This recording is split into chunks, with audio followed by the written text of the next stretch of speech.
Zach Evans, Mississippi running back, 5'10", 202. Only 21 years old. He'll be 22 soon in end of May. There are no combine numbers to speak of. Last year in 12 games, he had 144 rushes, 936 yards, 9 touchdowns, 12 receptions, 119 yards, and 1 additional receiving touchdown. This was a guy that started his career at TCU, first 2 years, and then this past season transferred to Ole Miss. And let's get into it. Wait. 10 1/4 inch hands. I forgot to mention. Sometimes I type like I talk. Like I'm sitting there, it's like I wrote down start at TUC. TUC. I'm like, oh, tuck. I'm like, what's tuck? Texas University Christian. So to start off here, when I was watching his tape, I actually came away really impressed with the freshman running back there, Quinshawn Judkins. That makes sense. All right. I was like, wow, who's this kid? Like he kept getting more carries. I'm like, this kid looks pretty good. So that's a name to watch. I like Zach Evans' film.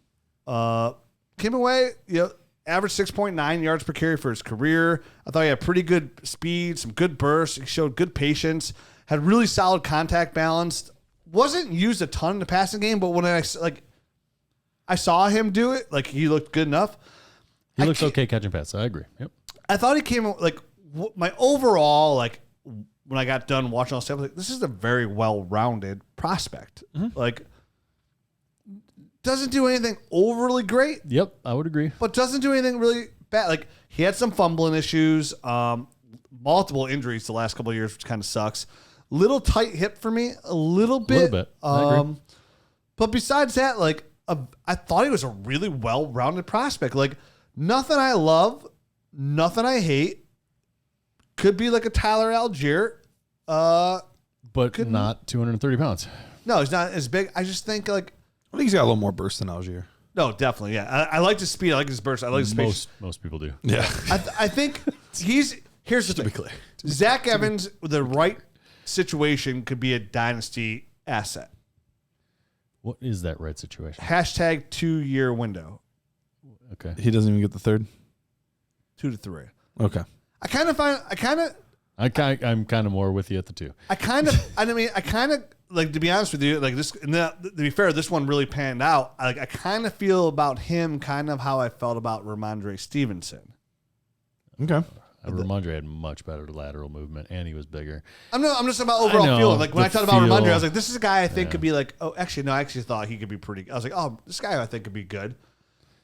It's weird. He's a weird prospect because of all these guys, he's right in the middle. So he doesn't. He doesn't have a top gear, right? He's got one speed. It's pretty good. Solid speed though. It's pretty good. I don't feel like he's super explosive laterally, but he's not deficient there. Good burst. He's got pretty good bursts, so I think he gets up to his top speed pretty quickly. Like you said, there's nothing that's great. There's nothing that's terrible. So for me, how does that win in the NFL to be a fantasy success? That's what I'm trying to figure out. And that's what's got me kind of confused about Zach Evans. He falls right in the category for me is where does he get drafted? Where does he end up? That's my, where does he go? Because he's so far in the middle for me. It's kind of okay, he can go either way for me. He can stay in the middle or he can get bumped up. Mm-hmm. But does he need 80% of the carries? Does he need, you know what I mean? To be fantasy relevant. You're right. It's interesting to see that you guys are struggling with him too, because I've struggled as well. Just a quick reminder, he was actually it was him and Bijan, and he was actually ahead of Bijan in the 24/7 rankings as the top running back in the class for a long time, up until the finish line, and Bijan leapt in front of him. So he's got the pedigree. He's a guy that's been talked about as this great running back for a long time. He kind of reminds me, I don't think he's as good of an athlete as this guy was, but he reminds me of my evaluation of Cam Akers, where I see things at times and I'll see flashes of things where I'm like, that was really good. That was a really nice run. That was a really good play. But then I see garbage for the next 6 or 7 plays of garbage. And then I see another play where I'm like, that was it. That was a good one. And then really, so there's some inconsistencies there. I think that there's some finer points of being a running back that he needs to clean up. The one thing that I will say I differ from you guys a little bit on, because I have a lot of like solid scores, but nothing fantastic. I did not like his vision. I thought that there were a lot of times where he would miss opportunities, miss cutback lanes, miss holes, things like that, which I never got to his vision. I agree with you there. I said he just has okay at best vision. Yeah. It's spotty. I don't have anywhere in my notes say he has good vision. Oh, I thought you said that was I thought that was your first thing you said, but maybe not. Either way, I don't like his vision. I'm with you. Yeah.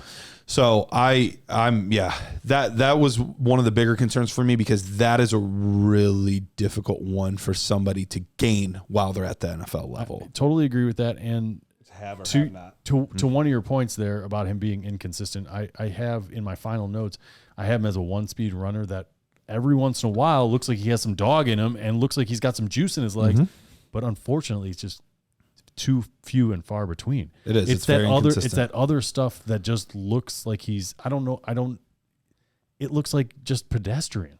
So I do think he's one of those guys that if he gets with the right coach that can, it's always scary because you don't want a player that needs external motivation. You want guys that are internally motivated. Right.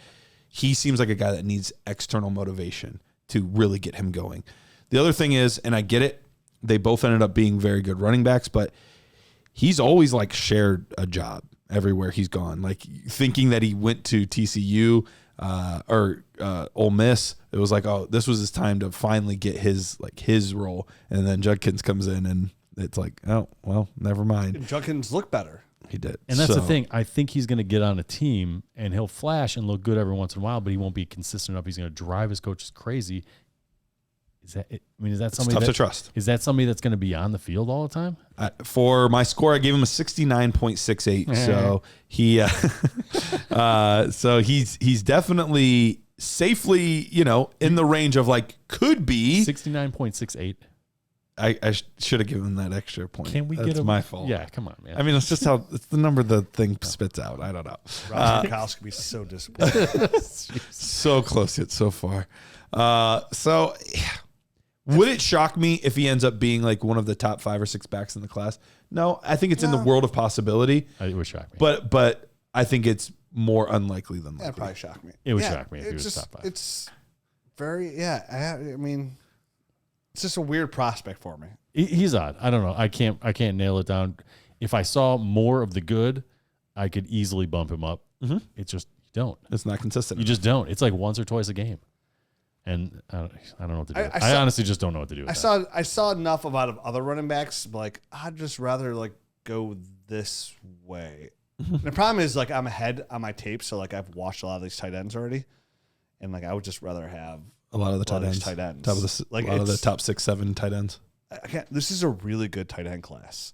Like I look forward to getting into it. I haven't really dug into it. I'm sad I'll miss that next week. You guys should week. be excited to listen. I mean, there's some really good prospects here that I love in the second round. I made a big trade today, and I was like, he was offering me a third, and I was like, I really want 211. And I told him, I was like, listen, dude, I really want 211 because I want to get one of these tight ends. I just flat out said it. Like, I want one of the tight ends. And I think there will be one there that I can get. Mm-hmm. Won't be the one I want, but still the one I can get. So, yeah, he's something for me. If draft, again, I'm really interested to see his draft capital and where he goes. Because like Garrett said, he flashes enough where like, okay, well, if a team believes in him enough, like he could do something for my dynasty team.